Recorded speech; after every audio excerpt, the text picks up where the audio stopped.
I'm making the classic German Christmas treats, Stollen and Glühwein. And as always on this channel, they are gluten-free and vegan. Christmas is a magical time in Germany. Festive Christmas markets called Christkindl Market can be found in many cities throughout Germany during this time.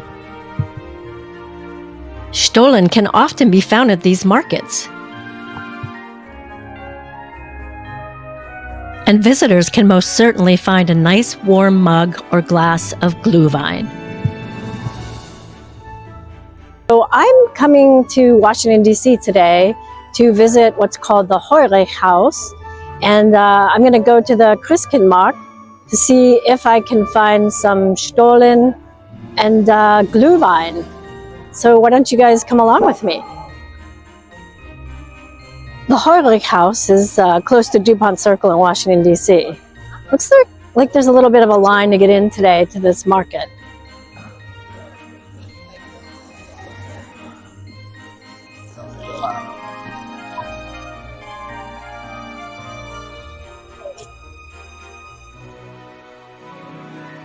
So I just found out they don't sell any Stollen here, but that's okay. I'll go check out what Gluehwein is here. It sounds like they only have vendors of like gifts and products, but no hot food, they said, which is a bummer for me, but it's not like I could eat the Stollen anyway.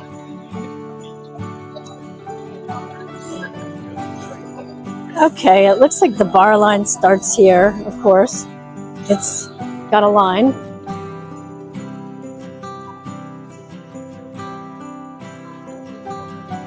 Let's see what they have on the menu here.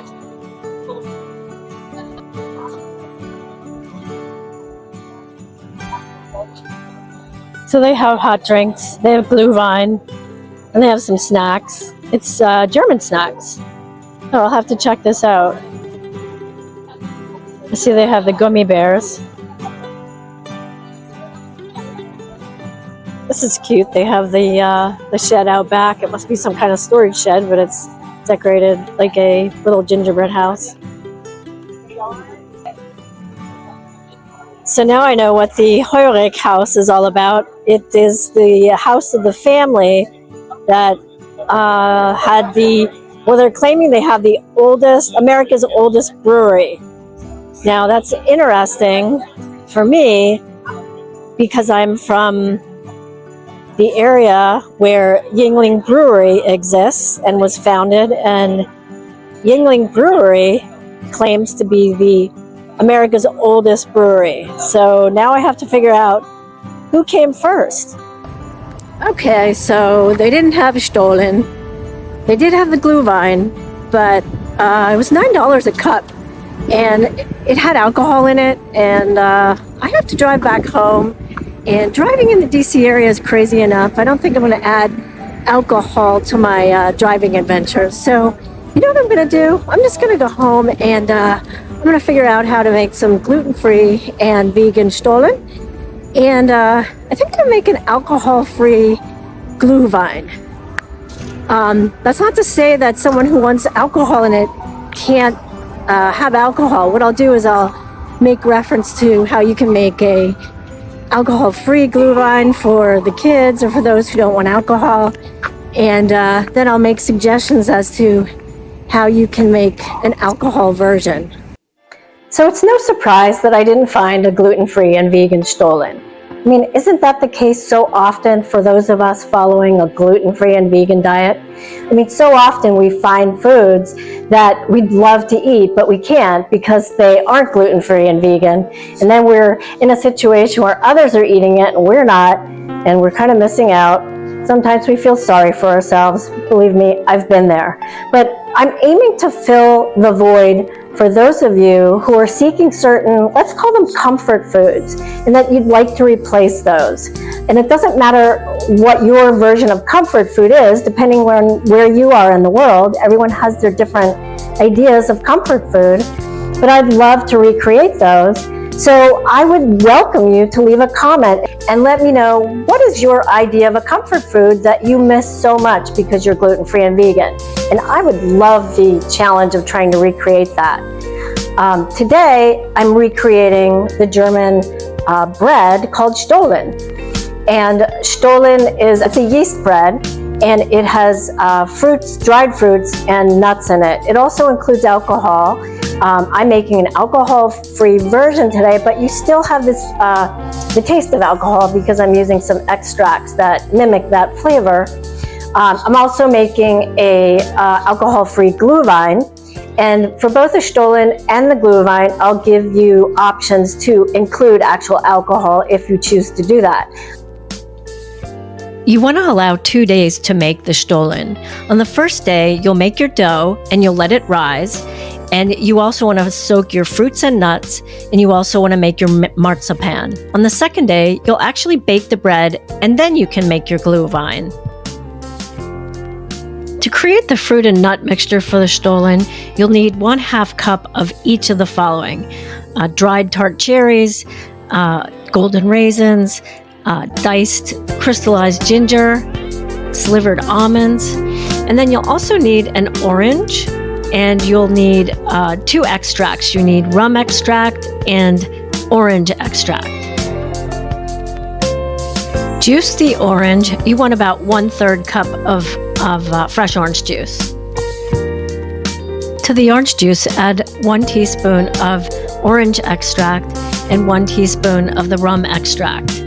Stollen typically has Grand Marnier, but since we're not using alcohol, these extracts will help mimic the flavor of Grand Marnier.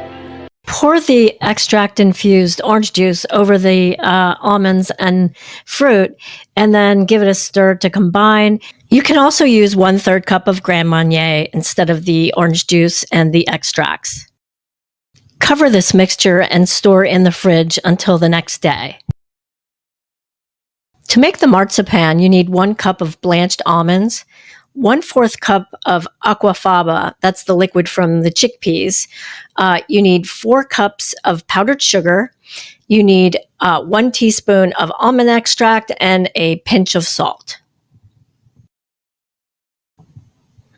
Place the 1 cup of blanched almonds in a food processor and start pulsing it until it becomes finely ground and almost like a paste-like substance.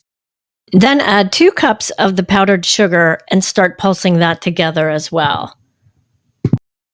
Then add 1 pinch of salt, 1 teaspoon of almond extract, and 1/4 cup of aquafaba, or the drained chickpea liquid.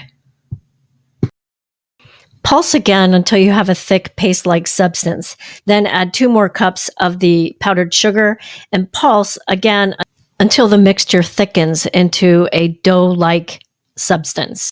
Wrap this in plastic wrap and store in the fridge until the next day. To make the Stollen dough, you need 3.5 cups of an all-purpose gluten-free flour blend that contains xanthan gum. I use Measure for Measure by King Arthur. You need 1 cup of cane sugar, 1.5 teaspoons of baking powder, 2 tablespoons of psyllium husk powder. You need 1 teaspoon of salt, 1.5 cups of a non-dairy milk. I use soy milk. You can use oat milk if you like. 1.5 sticks of a vegan butter. That's about 3/4 cup, and you want it very soft. And you want 2 tablespoons of egg replacer, 1 teaspoon of ground ginger, 1 teaspoon of cardamom, 1/4 teaspoon of nutmeg. I don't have it pictured here, but you'll need vanilla extract and 1 orange to yield 1 tablespoon of orange zest. Slightly warm the non-dairy milk in a microwave just for a few seconds. You don't want it hot. And then pour in the 4 packets of yeast to allow that to start blooming. Just set that aside while that happens. Add 4 tablespoons of warm water to the 2 tablespoons of egg replacer. Stir and set aside. In a large bowl, add the flour, the psyllium husk powder, all of your spices, the orange zest, and the salt. And add the cane sugar to the flour mixture. Then whisk all these dry ingredients together to combine. In a stand mixer, you want to place the vegan butter, the non-dairy milk with the yeast, and the egg replacer mixed with the water. And you'll also want to add 1 teaspoon of vanilla extract. Using a hook attachment, mix this all on low until everything's combined. Then add half of the flour mixture and stir again to combine. It's good to stop the mixer to scrape down the sides to make sure everything gets mixed together.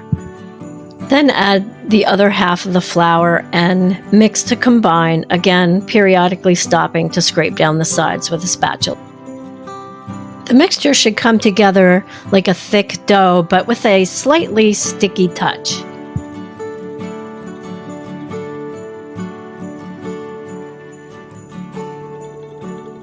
Remove the dough from a stand mixer and then place it in a separate oiled mixing bowl and form it into a ball shape as best as you can. Cover the bowl with plastic wrap or a clean towel and place in a warm area to allow the dough to rise for 1.5 to 2 hours. I'm not baking it in the oven here. You just see it in there and getting warm. And this is after 2 hours. It's doubled in size. You can see the yeast is very active. Then cover the dough again with plastic wrap and place in the refrigerator to cool overnight. The next day, you can push the dough down and bring it together. Then place it on a floured surface and continue to knead the dough or roll it, adding flour as you go, and keep just kneading and combining till you have a drier dough that you can then roll out.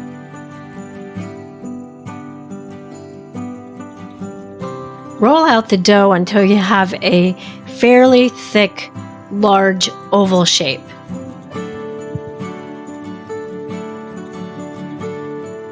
Drain and dry your soaked fruits and nuts with a paper towel, and then you want to place these on top of the dough, and you're going to fold over the dough to incorporate these within the dough.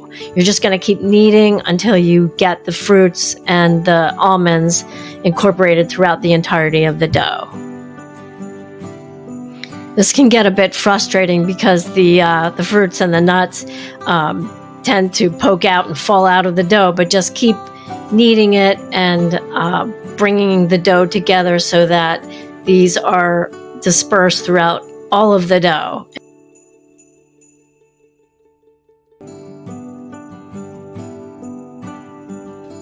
And if the dough starts sticking to the surface where you're kneading, just add additional flour so that the dough becomes a bit drier and doesn't stick to the countertop. Then you're going to roll out the dough again into a large oval shape that is approximately 1/2 inch to 3/4 inch thick. Then take the ball of marzipan and roll it on the countertop until you have a log shape that is approximately the length of the Stollen dough that you rolled out. Then place the marzipan log in the middle of the Stollen dough and start folding over the edges of the dough to cover the marzipan. Fold from both sides and then start shaping the dough into a traditional Stollen shape. This is a fun fact, but the shape is to mimic the shape of the Christ child wrapped in a swaddling blanket. Place the Stollen on a parchment-lined baking tray. Place it in a warm area to rise for about 1 hour. I'm not cooking it in the oven, I'm just rising it in a warm place. And it actually doubled in size, but it did spread out a bit, so I had to form it back together again. Then bake in a 350-degree oven for about 25 to 30 minutes until it's slightly golden brown on the exterior and the crust is slightly firm. Then using a skewer, poke holes throughout the bread. We're going to brush the bread with melted butter, and we want that to seep down into the bread to make it moist. So in a microwave, melt about 1/3 cup of vegan butter. And then we're going to brush that butter over the entire surface of the bread. Just keep brushing and coating it so that we use up all of the butter. Then you're going to want to take an additional 1/3 cup of cane sugar, and you're going to mix 1 teaspoon of powdered ginger into that. Sprinkle the ginger sugar over the entire surface of the Stollen, and then start rubbing it over the entire surface with your hands. Then dust the Stollen with powdered sugar, again making sure that you're covering the entire surface of the Stollen with powdered sugar. Next, I'll show you how to make the Gluehwein. It's very fast, it's very easy. But after that, I'll do a little taste test, and I'll give you my opinion about how both the Stollen and the Gluehwein taste. To make this version of Gluehwein, you need 2 either green or black tea bags. They can be decaf or caffeinated. You'll need an orange and a lemon.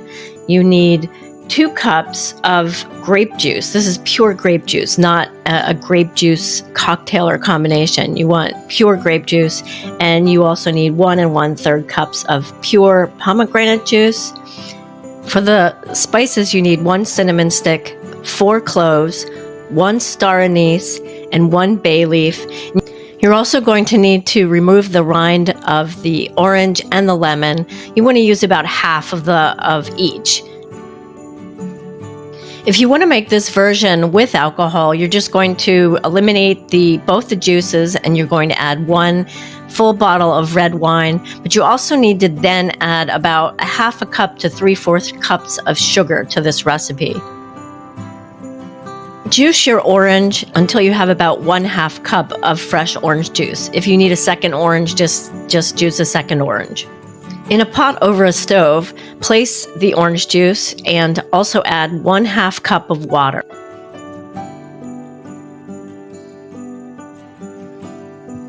Add the pomegranate juice and the grape juice.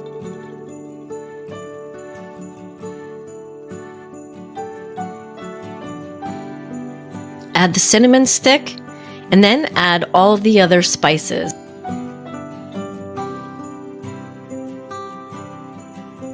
Add the peeled orange and lemon rinds. Then add 1 cup of tea that you allow to steep for 15 minutes. Skip this step if you're using actual wine.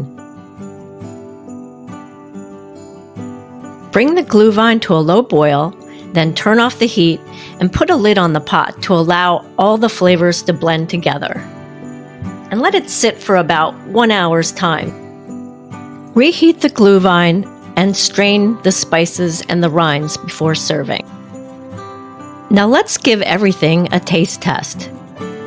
So let's give the Stollen and the Gluehwein a taste. First, I want to show you the Stollen close up. See, you can see the marzipan there, right here.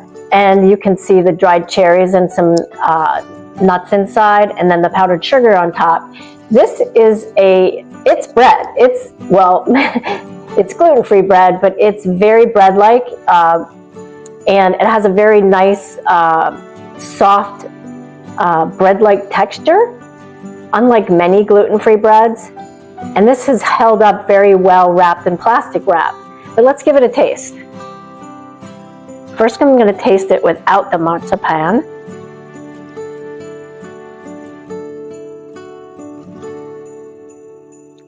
It's so flavorful. You can taste many different spices in it. You can taste the ginger. You can taste the orange peel throughout. And the mimicked orange liqueur flavor from the rum extract and the orange extract.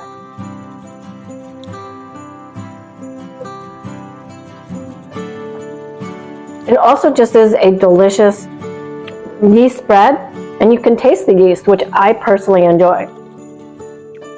It's absolutely delicious. Warning, it is very sweet, especially, I'm going to eat some of this marzipan now. Oops, that fell apart.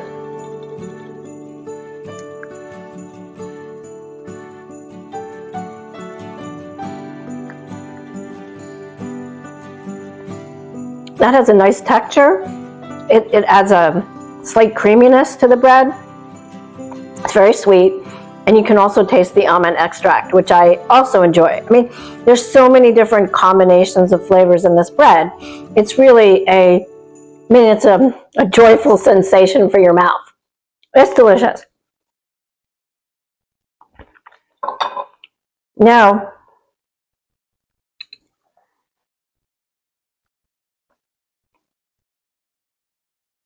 I'm going to try the Gluehwein.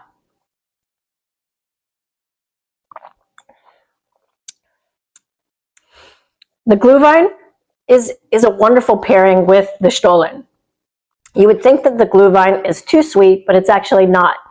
It somewhat mimics the flavor of wine because of the pure Concord grape juice and the pure pomegranate juice. But a flavor that comes to the forefront is the star anise. And it's really a nice drink, and nice, warm, and comforting. And again, it's beautifully paired with the Stollen. So I hope everyone has a very Merry Christmas and a happy holiday season. So check out these other videos for some more warm and comforting recreations of classic dishes made gluten-free and vegan.